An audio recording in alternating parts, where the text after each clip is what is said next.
Cette chronique ressources humaines est une présentation de Pratique, firme de services conseils en gestion des ressources humaines et en santé-sécurité au travail. Vous offrant une gamme complète de services en gestion de ressources humaines, en santé-sécurité, en formation et coaching, ainsi qu'en développement de compétences pour gestionnaires et supérieurs. Notre rendez-vous du vendredi avec Caroline Ouellette de chez Pratique. Elle est consultante en ressources humaines et en santé et sécurité au travail. Elle est également coach d'affaires certifiée et présidente chez Pratique. Bonjour Caroline. Bonjour. Ce matin, Caroline, on va parler de quelque chose qui a touché, je pense, beaucoup de gens, le télétravail, parce qu'il y a beaucoup de gens qui ont dû le faire forcément. On va parler de la gestion du télétravail. Oui, exactement. Et j'aimerais apporter surtout le volet du retour au bureau éventuel et peut-être d'un potentiel de modèle hybride entre moitié bureau, moitié maison.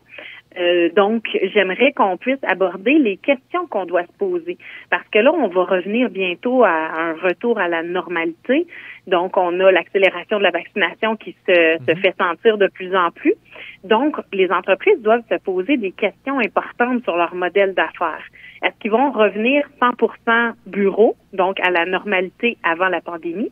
Est-ce qu'ils vont adopter un modèle hybride 2-3 jours à la maison et la balance au bureau?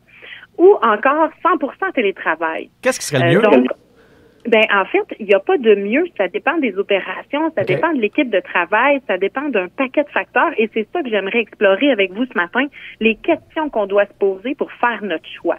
Parce qu'en fonction du choix, on peut risquer aussi d'avoir des départs. Par exemple, si les gens ont adoré le télétravail et qu'on veut revenir 100% au bureau, ça se peut qu'il y ait des gens qui veulent quitter là, ou qu'on n'ait pas assez de flexibilité comparativement à d'autres employeurs et que ça me donne pas le goût, moi, de rester pour cet employeur-là.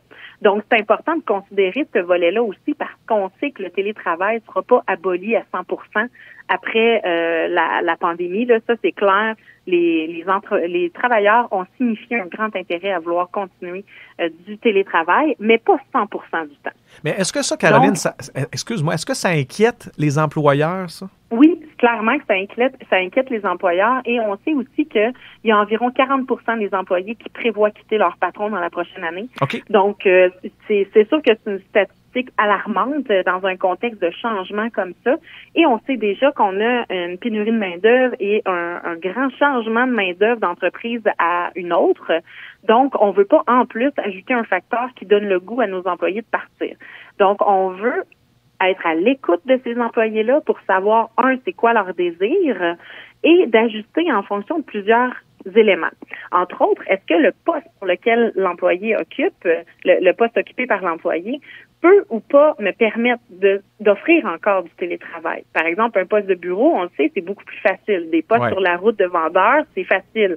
Mais on peut pas toujours, dans des postes d'usine, offrir ça. Fait que ça, clairement, on peut pas aller vers ce modèle-là. Par contre, on peut aussi, dans un département, s'assurer d'avoir une présence sans nécessairement avoir tous les gens du département présents à chaque jour.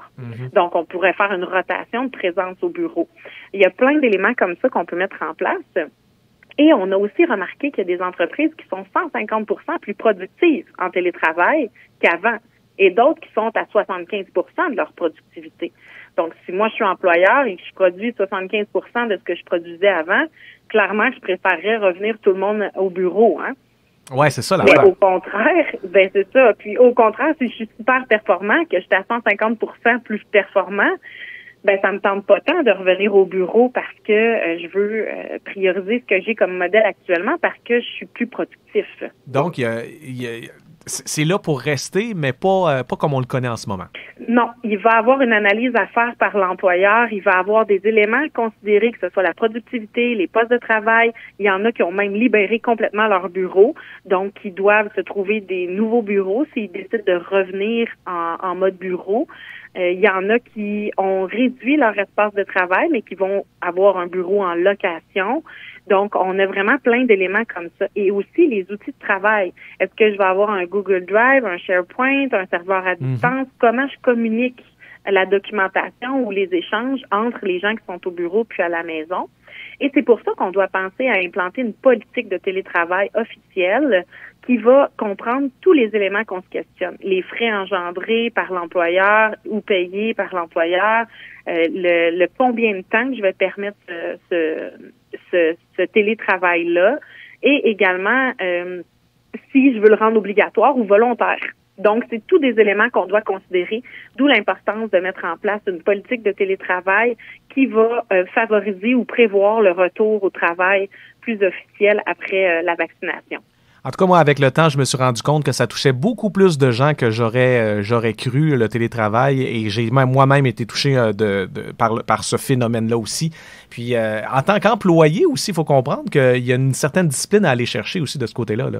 Vraiment. Surtout si on a des enfants à la maison, exact. Qu'on a un conjointe, qu'on a sauvé du temps, on voyage plus ou presque plus, mais on a quand même beaucoup d'adaptations qu'on a eues dans la dernière année et il y en a beaucoup qui vont avoir besoin de changer d'air puis de retourner au bureau pour voir des collègues de travail qu'ils n'ont pas vus depuis très longtemps. C'est ça, des espèces de vacances inversées finalement. Oui, exact. Si on veut en savoir plus, Caroline, sur Pratique et sur ce que vous aidez à faire? Oui, on nous contacte au www.pratique.ca et ça nous fera plaisir de les supporter dans leur réflexion à savoir est-ce qu'on adopte un modèle hybride 100% bureau ou 100% télétravail. Caroline Ouellette de chez Pratique, merci de ton temps ce matin. Merci beaucoup. Bye-bye. Passion, rigueur, authenticité, travail d'équipe, innovation et qualité. Pratique, votre firme RH dans l'Anaudière. Plus d'informations, pratique.ca. Suivez-nous sur Facebook.